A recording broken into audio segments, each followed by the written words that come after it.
Your essential starter kit: simplicity and emotion, the heart of ink painting. Ink painting, called sumi in Japanese and shui mo hua in Chinese. One reason painting is so beginner-friendly is that you only need a few tools.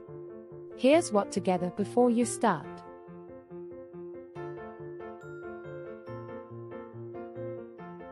Brushes. Brushes are the heart of ink painting. Traditional brushes have soft natural bristles that form a fine point, allowing for both bold and delicate lines.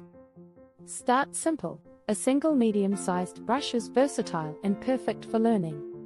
As you progress, experiment with different sizes and shapes to create varied line effects. Ink.